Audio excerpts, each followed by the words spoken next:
La plus grande raffinerie d'Israël a été ciblée et frappée par une attaque coordonnée de l'Iran et du Hezbollah. Je vous explique tout.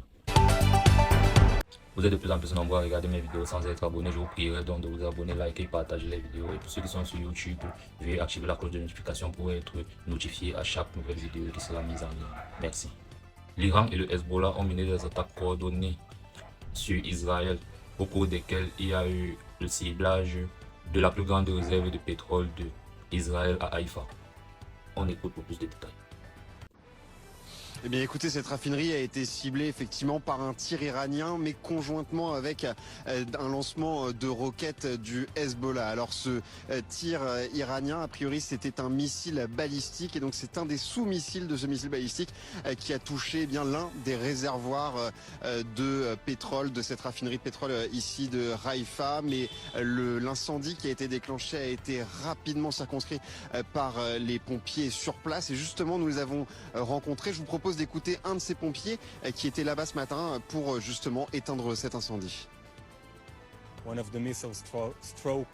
Un des missiles a touché un gros conteneur de benzène, un carburant, et a provoqué un incendie. Nous sommes arrivés très rapidement sur les lieux avec d'importants effectifs et de nombreux pompiers. Avec l'aide des pompiers présents à l'intérieur de la raffinerie,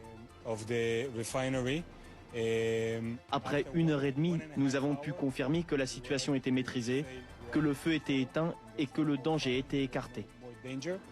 Aucun blessé dans cette attaque, mais ce n'est pas la première fois que l'Iran ou le Hezbollah tentent de toucher les infrastructures énergétiques israéliennes. Notamment le 19 mars, cette raffinerie avait déjà été touchée. Et puis hier à Beersheba, il y a également des entreprises proches d'une centrale électrique qui ont été visées. Aujourd'hui, Haïfa est particulièrement ciblée. Pour vous dire, il y a quelques minutes encore, nous étions dans un abri antimissile avec Aristide Saadna derrière la caméra, parce qu'il y avait un nouveau tir de roquettes, 5 roquettes en provenance du Liban qui ont été interceptés ici.